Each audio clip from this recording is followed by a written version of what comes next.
Welcome to Tucker Carlson Today. Here's a man whose voice you will know instantly. James Golden spent many years, 30 years, working as a producer for Rush Limbaugh. You may have heard his pseudonym, Bo Snerdley. He's an amazing guy, actually. We're grateful to have him on today. He's got a new book called Rush on the Radio, a tribute from his friend and sidekick, James Golden, a.k.a. Bo Snerdley. James Golden joins us in the studio. I cannot believe you're here, and I'm really glad that you are. Thank you. Tucker. I'm Thank so glad you. to be here. So give us, I mean, this is the kind of thing where people, so you were there 30 years, so a lot of our viewers are highly familiar with you. I don't know how many are familiar with your full life story. So just, if you don't mind, just give us the basics. Like, where'd you start? How'd you get to where you are? Well, I started in Queens, New York. My cousin was a disc jockey when I was in one of the wee little grade schools or something, and so I was 14 years old. Can I come? Can I visit? Sure. Walked in a radio station and instantly fell in love. What kind of disc jockey was your cousin? He worked for one of the R&B stations in town, the most popular one at the moment, even though it was on AM. Later to be dwarfed by FM like everything else until Rush. But so I walked in and it was magic. I just knew that I had to work in the radio industry when I was a kid. What'd you like about it? Everything. I love the lights. I love the being in the control room and watching the performance of the disc jockeys, the music, and there was a grumpy guy that worked there, right? He was Rocky Bridges is his name, and I mean this guy was grumpy, and he didn't know who I was. But the first day I was there, he took me in the production room and started teaching me how to do production. So I guess he just saw, and I was meant to do this. At what? So that was when you were 14? I was 14, and I would hang around the radio stations. I didn't get my first job until I was 23, but I would go to school, hang around the radio stations. I was a gopher, and that, James, go for this, go for coffee, go pick up my cleaning. So you were obsessed immediately? Yes, with radio. Well, I was playing in a band too. I was obsessed with music and obsessed with radio, and I knew it was a tough choice, but eventually I had friends that are now world-renowned musicians and very well-known internationally. And so I would watch what it took for them to practice and to play. And I knew I wasn't ready to practice an instrument for 8 hours a day, 10 hours a day. And I never wanted to be mediocre at anything. Yes. So for me, the choice was clear. Do what I loved and do what I know I could do and what I was passionate about doing. And I know I could put as many hours as I wanted to in it, and that was radio. Amazing. So what was your first gig? First gig was doing marketing and research for the same station that I went into years later. And from there, I took over this music research, which was very new in the industry, and blew that up. And then from there, quote unquote, graduated and went to Top 40 Radio, to WABC from there. Spent many years as a music director at WABC in New York. Walked out of one studio after I produced their very last music show into another studio and produced their very first talk show. What was the first talk show? Art Athens. It was a news show. And we had gotten Art Athens from CBS in the market. He was one of the great newsmen at WCBS AM. So, and I have followed news all my life too, which is funny. Tucker, I really do believe this. I believe God prepares you for what it is you're supposed to do in life. Yes, that's right. I was always political.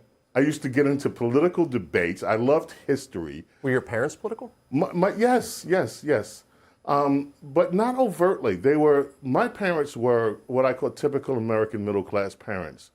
They believed in the hard work ethic. Little did I know until I was older that my parents struggled when I was a kid because it didn't seem like we were struggling at all. Had no idea how much they were struggling and sacrificing for their children. And of course, that was the age where the civil rights movement was just beginning to take hold. Had no idea some of the difficulties that my father faced. My father was a veteran. He was a World War II and Korean War veteran, loved this country. Ooh. And he got pulled back into Korea? Yes. Was he bitter about that? No, my father loved this country, and that's one of the things that I couldn't understand when I was younger and old enough to start debating Dad about things. Yeah. I'm like, you joined the Army, they treated you like a second-class citizen. Yeah. You fought for this country twice, and you still came home and faced And my father had something that stays with me to this day. You know, he said, listen, if you cannot find an opportunity, you have to make one. And that was his whole, you don't give up on life. You don't give up on anything. My father loved this country. And I'll tell you what, my uncles and members of my extended family, you know, would visit their house, whether they were in the deep South, which was still highly segregated back then. And there were pictures of them in their Army uniforms. And they were all proud of their service to this Was your dad from the South? My dad was from Buffalo, New York, in the North, right? And our family had, like many others, had migrated from the South years before. But my dad was up in the North, one of 12 kids, 8 who lived, and they went through the Depression. It was Depression era. And, but just amazing fortitude. My dad was, up until the time that he died, was still going back to school, furthering his education. My aunt, one of my aunts who didn't have a chance to go to school because she had to take care of the family, went back to college when she was in her late 80s and got her degree. Amazing. When she was in her 90s. My mom was a school teacher and had worked in the community. So we had a pretty robust, and our community was great, Tucker. It was a community that you don't even recognize today. You know, when we moved in, we were one of the first black families to move into Queens. Where in Queens? In St. Albans, in Jamaica, Queens. And all my little white friends disappeared like real quick, and the neighborhood started becoming different. You know, I didn't know anything about white flight then. But what happened, though, was when you looked at this neighborhood, this wonderful neighborhood in Queens, 2-parent families, church, school, stability, fun. It was almost, you look back and it almost sounds fairy tale-ish. Yes. But that was America then. It was America even for black middle class or black lower middle class kids in America. I never grew up feeling that I was victimized by anybody or by anything because of the love and the attention and the education we got and the expectations that we had. We had very serious expectations, you know. My dad was very serious. Don't ever let me have to come to school about a behavior problem because then you're really going to have a problem. You know? And he meant it. And they expected you to do well with your grades. And expected you to do amazing things, but always supportive. So when I left college to go into radio, I left college early because I wanted to work. I just had nothing but support from my parents all the way along. Did your dad live to see you successful? Yes, he did. He saw me at the very beginning of my career as it was ascending, but he always told me he knew that I was going to be okay in life. Really? How important was that? To have your dad say, I know you're going to be successful. Very. My dad was my first hero. My dad was so kind. My dad was a social worker. That's what he wanted to do, help people. So he would work in the roughest projects. In fact, there's a memorial for him that the residents put in one of the toughest projects in the neighborhood. And he would do things like help people start gardens, do things to bring community together. He was always interested in helping people. And he was a true social worker, but he always said, you know, kindness is how you live. And you always should be kind to people. He was the kindest man I knew, but yet a firm disciplinarian. That Army thing never left him. I mean, this guy would come into our rooms and seriously do inspections. Like seriously, there's dust here, do the whole thing over again. You know, we called him the general when we came up, but he was just a sweetheart of a man. And my mom was too. I had the best parents, you know. My mom was a saint and my dad too. And so, and believe me, I was mischievous. I caught it. I used to get regular spankings because I was adventurous. And, but I wouldn't have any other childhood. It's interesting. I've been thinking for the last couple of years as America goes crazy and some people don't go crazy.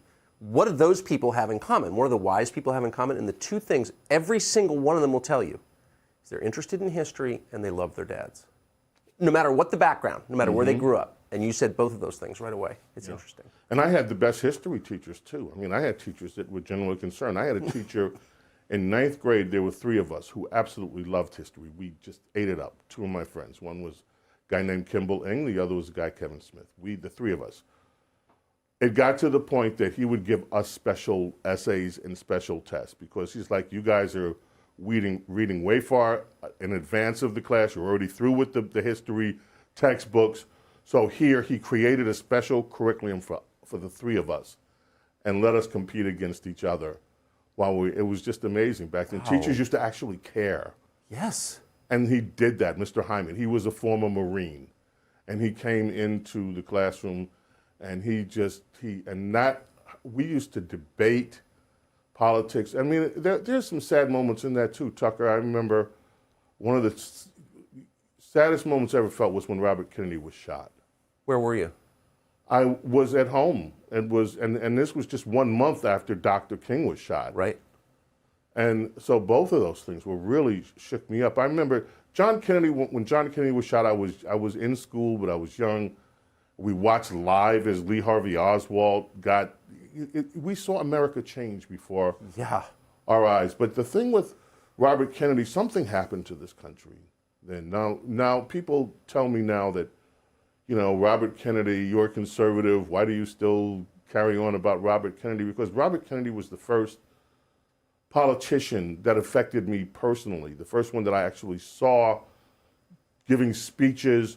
I saw him when he went to the Appalachians, when he went to the poverty-stricken areas in the United States and was there in person, yes, trying to affect change.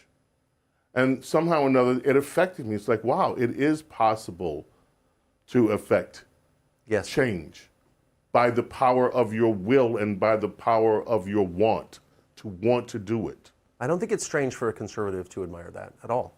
And I think, in fact, Bobby Kennedy's politics, by modern standards, would be considered very conservative anyway. Yeah, just like JFK would probably be thrown out of his own party now. Oh, yeah, wouldn't have a chance. Right. That's what a wonderful story. So you wind up producing the first talk show, WABC. How do you run into Rush Limbaugh? I met Rush Limbaugh the first day he came to New York to go in. He was walking in WABC. He was walking in the ABC building. We were at 1330 Avenue of the Americas, right across the street from Black Rock, and right next to, the three networks were together, right in that little space on 6th Avenue. Rush was coming in with Ed McLaughlin, who he had partnered with. And I knew Ed.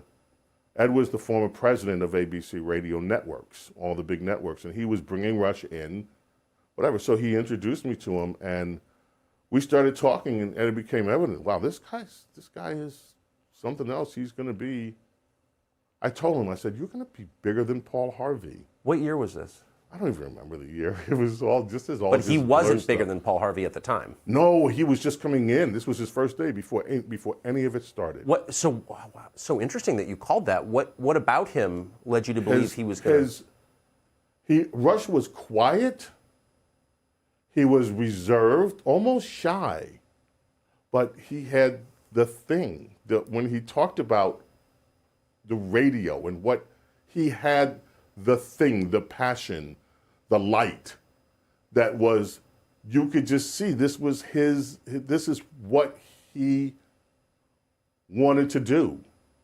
And he was, the charisma when it came to the radio and what he wanted to do was just, when we first heard him, I think everybody at the station, when he did a local show for an hour and then he did the network show for 2 hours.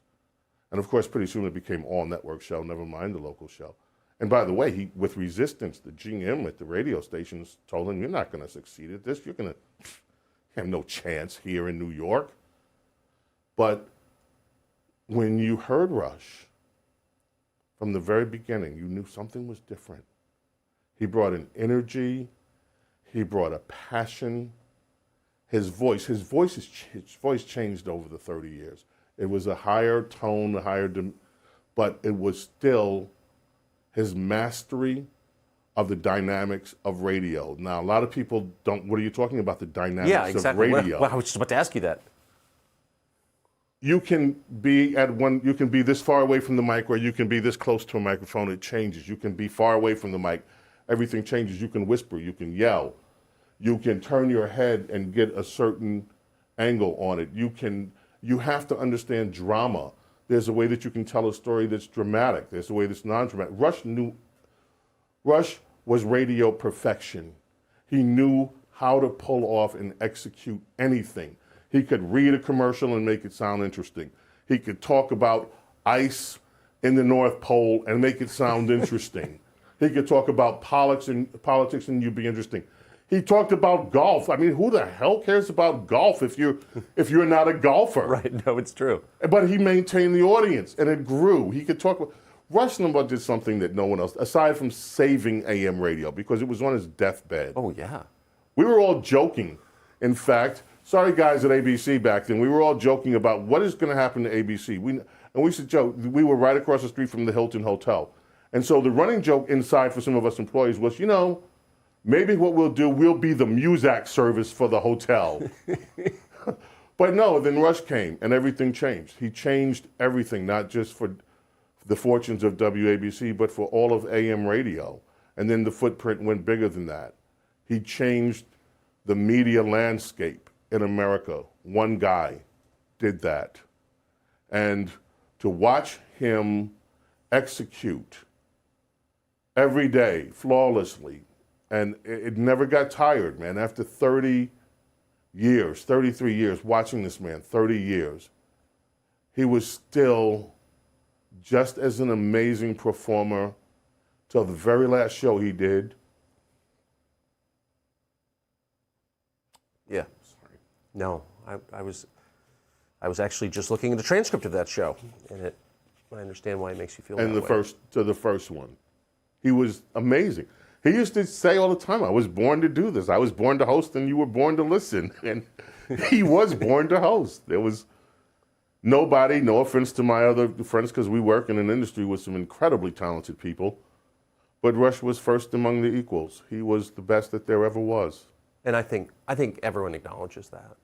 Even his, well, maybe not his political critics, but even people who don't like Rush Limbaugh acknowledge, no one's ever done anything like that in American media. So you meet him, you can see in him something that's really unusual.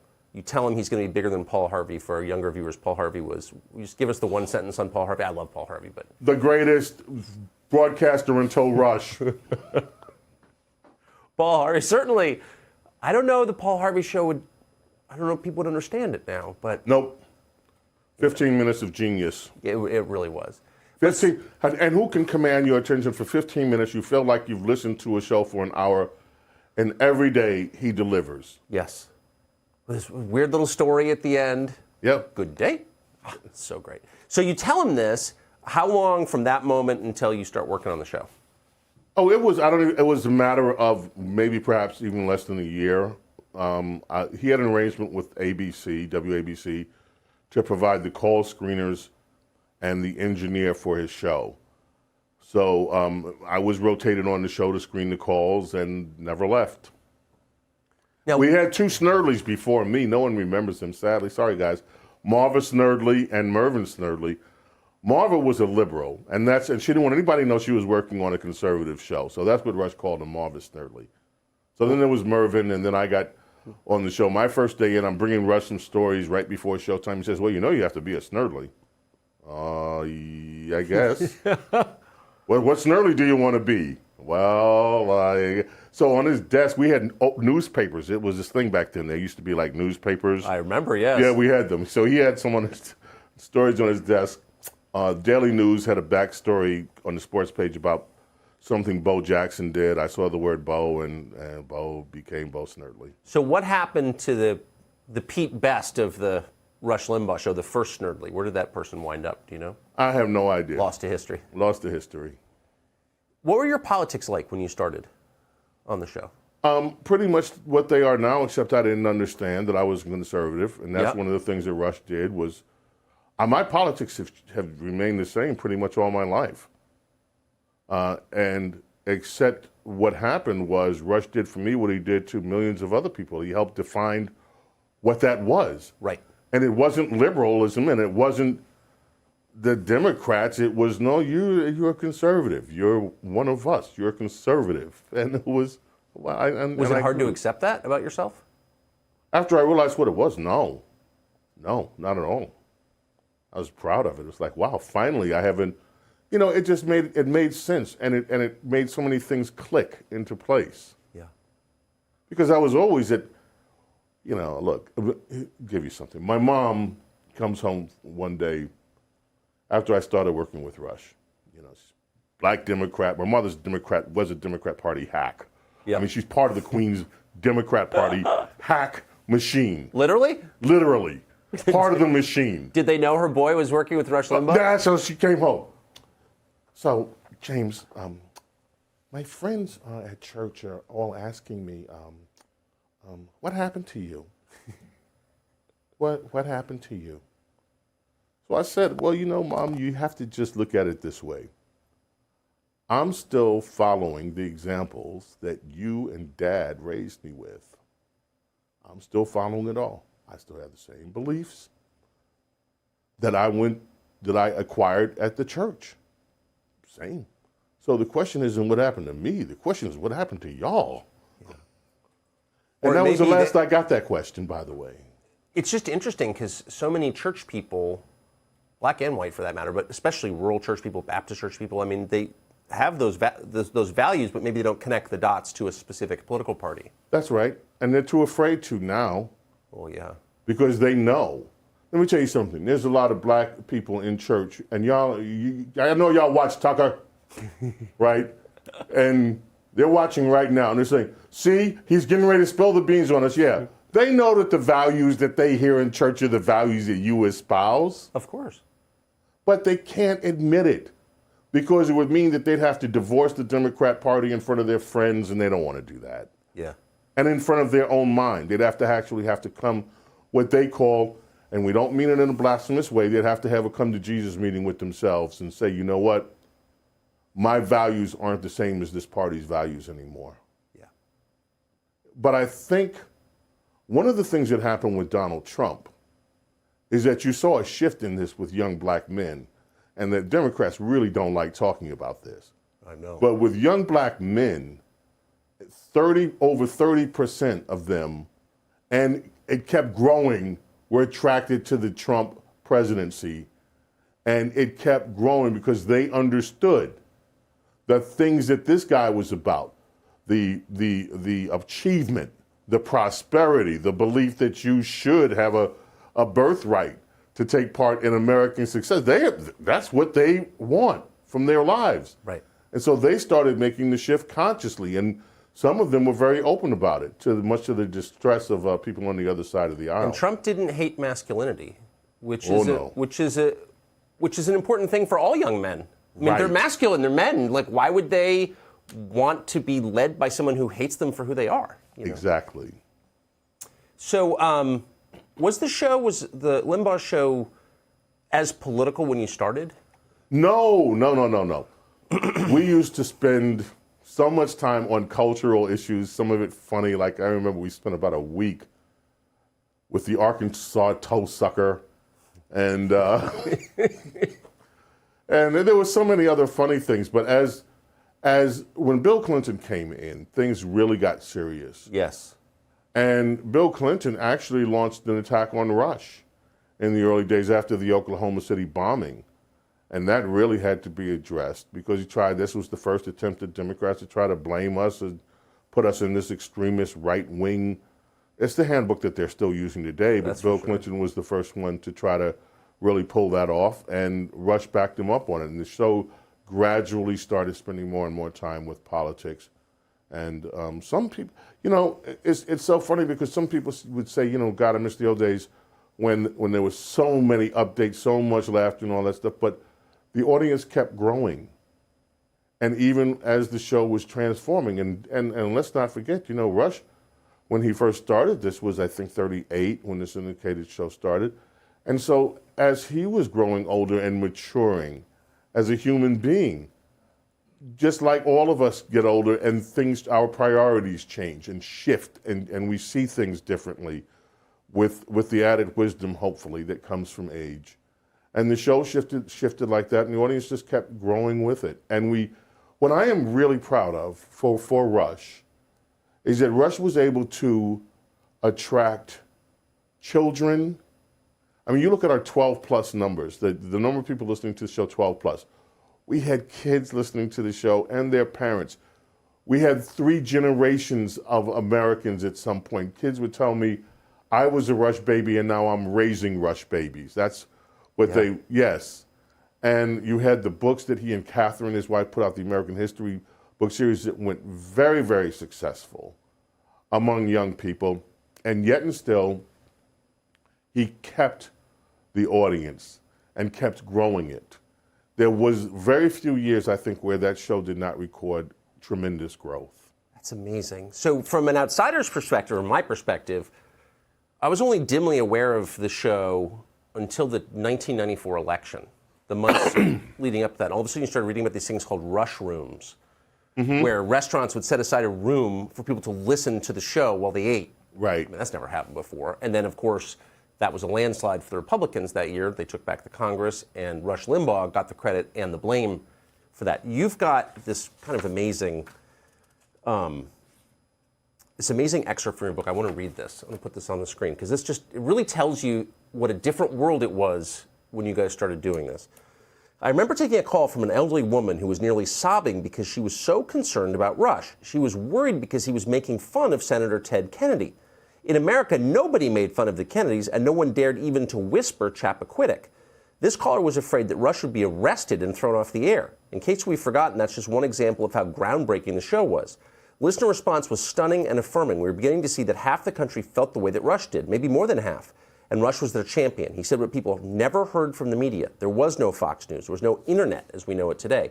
National Review espoused conservative ideals, but it was a highbrow publication. There wasn't anything relevant or relatable or funny for average Americans to tune into. It simply didn't exist before Rush. Well, I don't think that's an overstatement at all. It is not. It is not. Rush changed, that's why he changed the entire landscape. And I still remember that caller because it was so profound for me. Listen to this woman crying. And she was, because you're going to be arrested. Nobody can talk about the Kennedys like that. and it wasn't just the Kennedys. And this is the thing, Tucker, and you know this all too well. When you poke at the liberal mythology, oh, do they get angry? They don't like it. No. They don't have much of a sense of humor. No. They're not very tolerant. No. And they want revenge. Yeah, they want to hurt you physically. Yes, and destroy your life. Yes. But you know, the show kept growing, and then the television show that he had was really successful in terms of the numbers it generated, given the weird places that program directors around television placed it, sometimes 2 in the morning, 1 in the morning, 3 in the morning, but it was still successful, and it spawned off a lot of things we still see today. There's so many rip-offs from some of the things that Rush did when he was in television. And as I said, the radio show just kept growing. Well, so speaking of television, people may have forgotten that you guys spun it off into a TV show for a while. And we have a clip of that. This is from, I think, 1993. And this is you on Rush Limbaugh TV. What? Almost 30 years ago. Watch this. So I would like to introduce the poet laureate of the Rush Limbaugh television show, Bo Angelou Snerdley.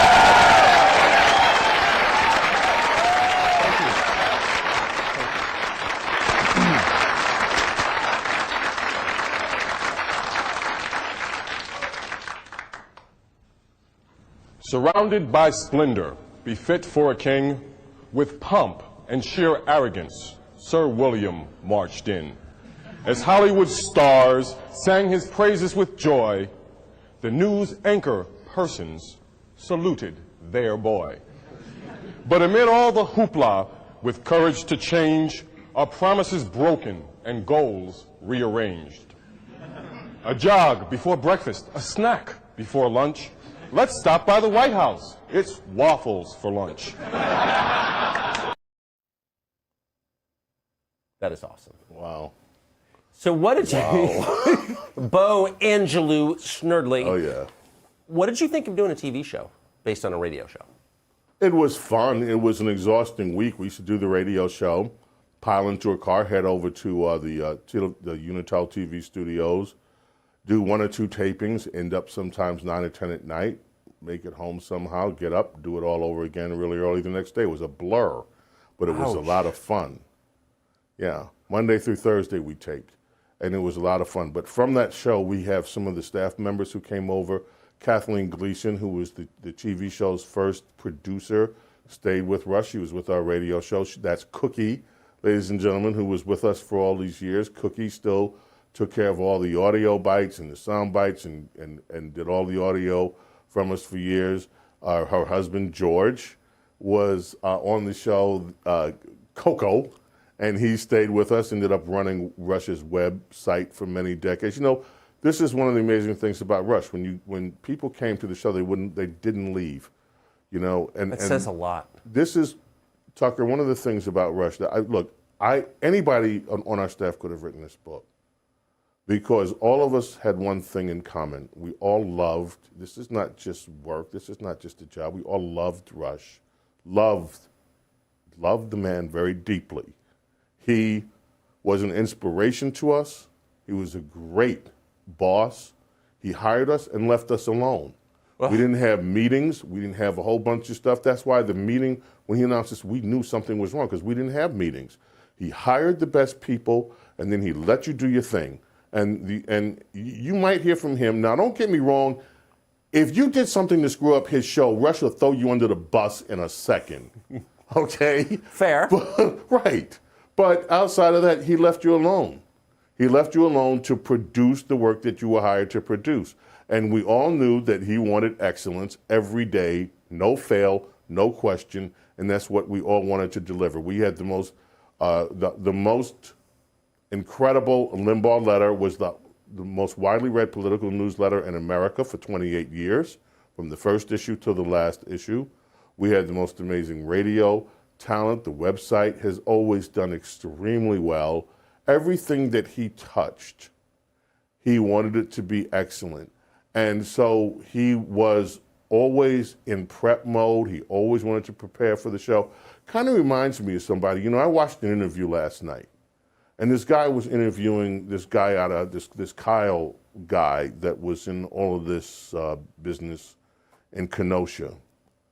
And the way that this guy prepped for this interview was remarkable, because it reminded me of Rush. All the details were right. He told stories that nobody else was telling and that nobody else had brought to the public. That's the kind of thing that I'm used to, that excellence in broadcasting. And you can see excellent broadcasters by the work that they do, and they deserve every bit of the success that they have earned. Tucker Carlson. Well, thank you. The difference is that our show is 1 hour. It's not multiple hours every day. And you know he had a name for you. I did know that. And it was some out-of-touch, inherited money guy. No. No. It was refined elegance. Refined elegance, good. I like that. Come on, that's what the name means. Chadsworth Osborne Jr. That says refinement. That says I'm Chadsworth. I love that. He really admired your work. Oh, I love to. And what an impressive. I just love the fact that he had the same people around him all those years. It just nobody tells you left. Everything. You know, because he was that remarkable. Can I just mention something else about that too? It wasn't just that.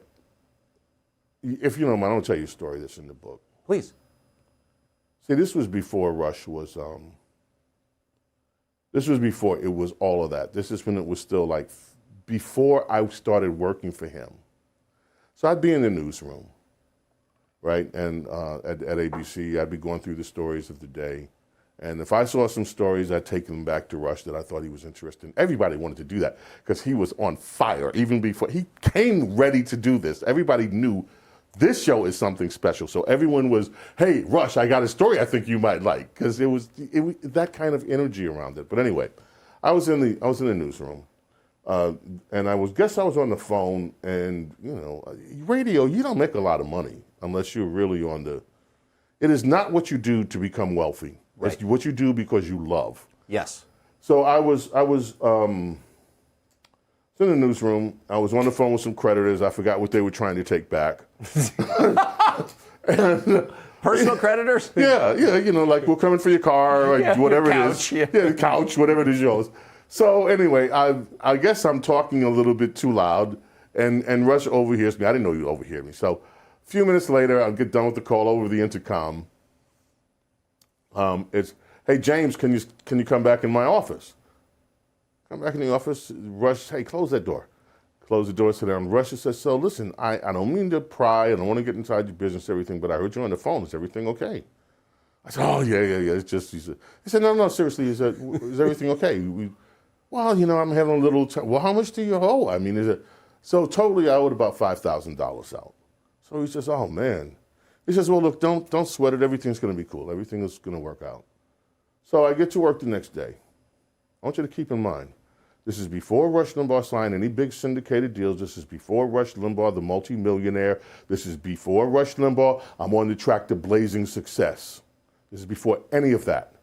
This is before there's a Bo Snerdley, because Bo Snerdley didn't exist then. This was James Golden, this black kid from Queens sitting in the newsroom who used to take Rush stories.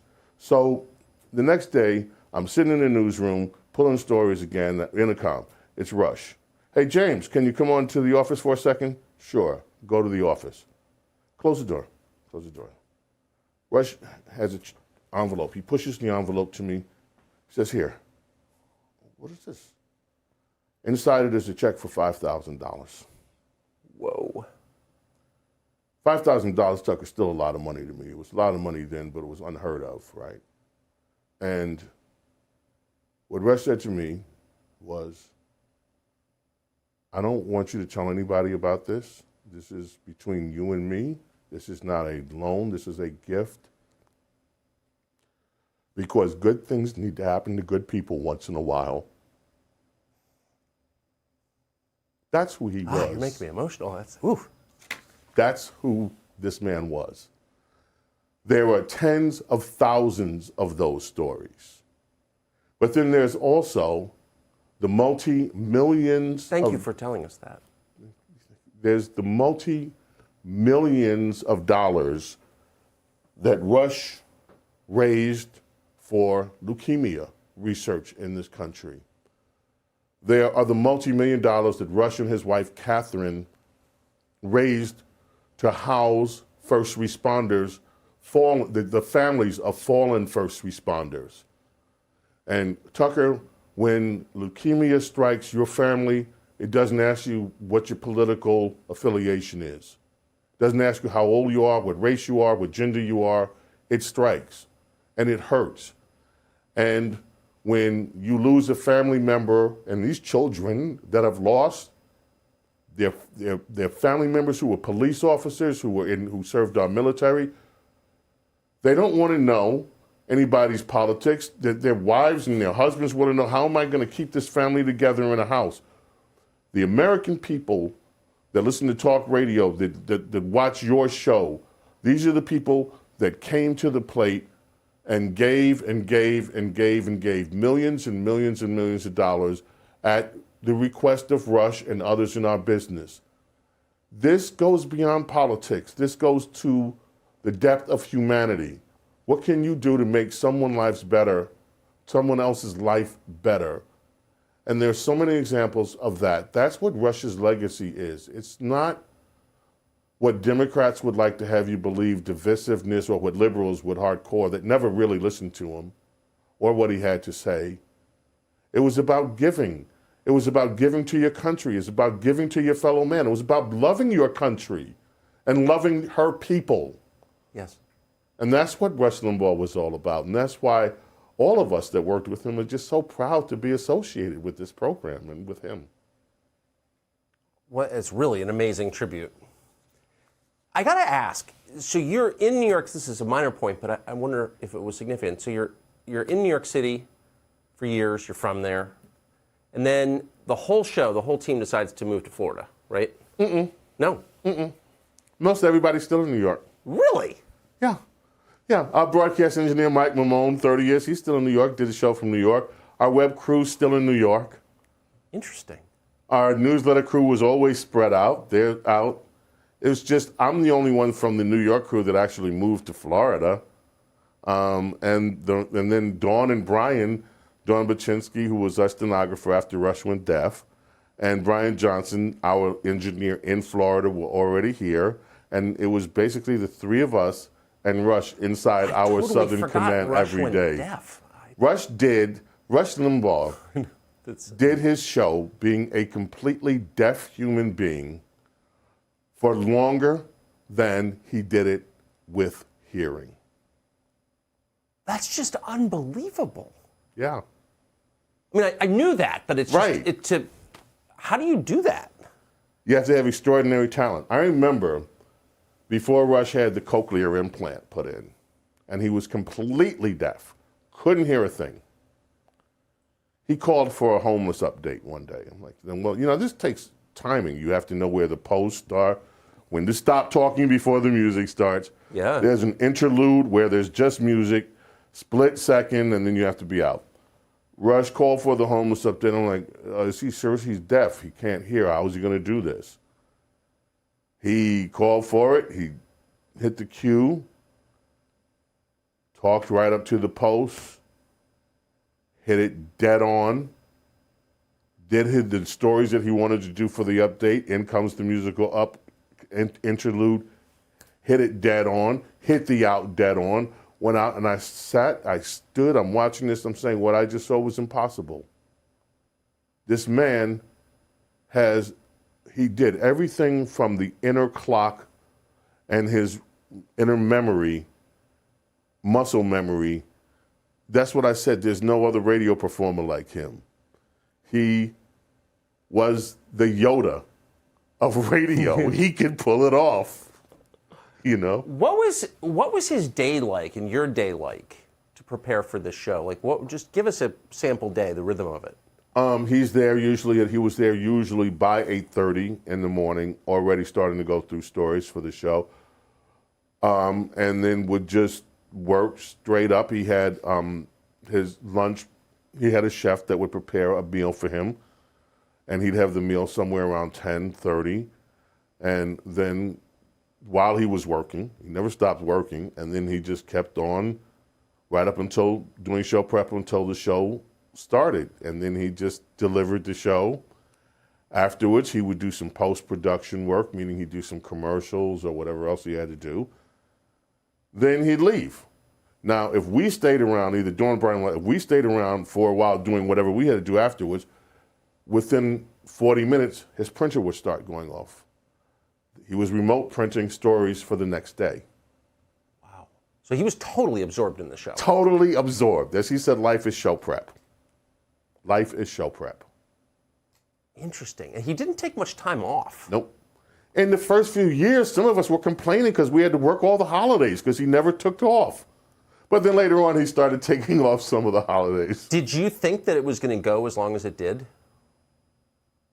Yes, I thought it was going to go on forever somehow or another. I still couldn't accept it. It was just, So you made reference to the meeting he called, I guess, to tell the staff that he was battling illness. Yeah. Yeah, that's a day that I'll never forget. It's a day none of us will ever forget. I got the call on my way to work, and then he was there, and he told us what, first thing he did was apologize to us. Why? He said, I feel like I'm letting you down. Still breaks my heart. Yeah. And I told him that then, it was, that's who he was, though. I mean, he cared about his staff. He cared about all of us. This man was,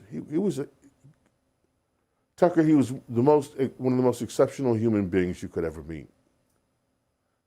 People have this image of him being so bombastic and all that. The bombacity was part of the show, and it was tongue-in-cheek, and it was fun. He was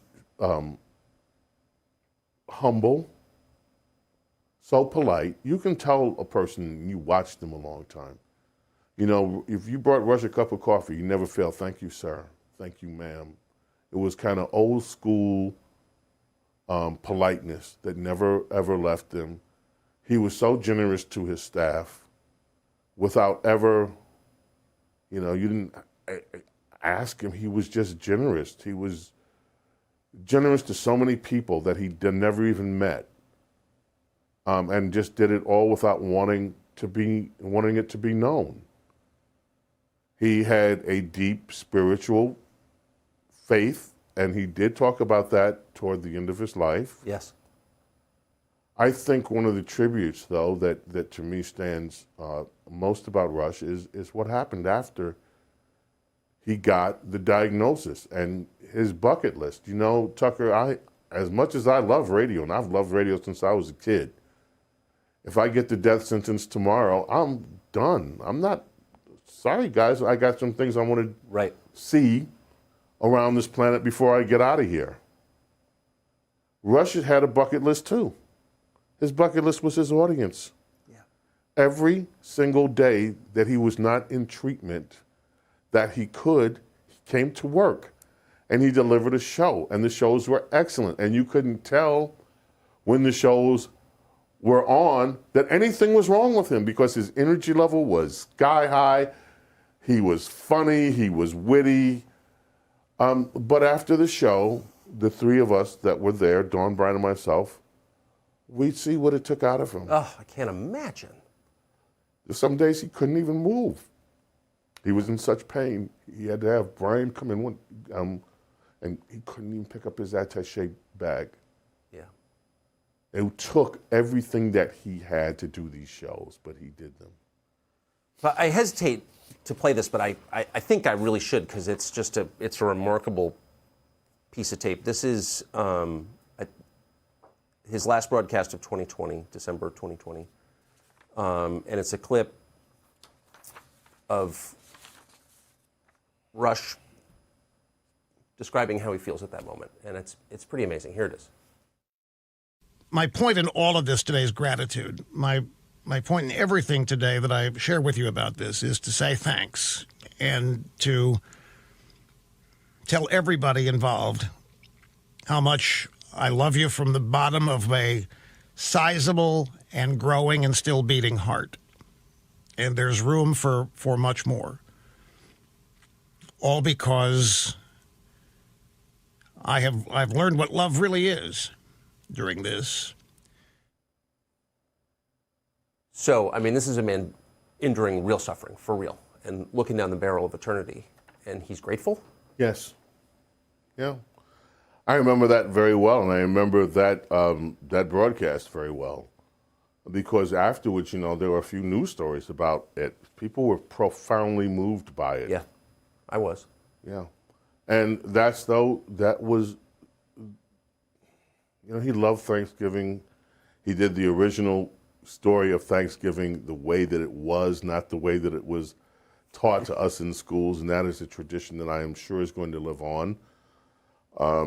And he loved the Christmas season. This is one of the things he adored. So, I mean, last year I remember sitting home. I didn't go out last Christmas. I just sat home and moped, and because I just knew, you know, and the way that he left on Christmas, he left no doubt about it that he kept using the word terminal, that this is terminal, and so I knew that this is going to be our last Christmas. But still, it was very special. And so he knew. He knew. Yeah. Yeah. And he was trying to prepare us, in that even the hard-headed ones like me who didn't want to believe it was actually going to happen. It's funny, I thought we were going to we've been talking for about an hour, I thought that we were going to talk a lot about the attacks on Rush Limbaugh and what it was like to be at the center of the political storm. But no, I mean, you really have explained what he was like as a man, and what a wonderful, wonderful, beautiful description. Rush Limbaugh was the best of men. And he stood tall through all of those slanderous, evil, hateful attacks on his character. And he remained who he was, a good, decent, generous, God-loving, God-fearing man who loved his family, who loved his country, and who loved what he did. That's who that man was. And you could be describing yourself with those very words. James Golden, wonderful to have you today. That was great. Tucker, thank you. Thank you. For real. Name of the show is Tucker Carlson. Today, new episodes every Monday, Wednesday, and Friday here on Fox Nation. Of course, we'll see you every weeknight, 8 p.m. on the Fox News Channel.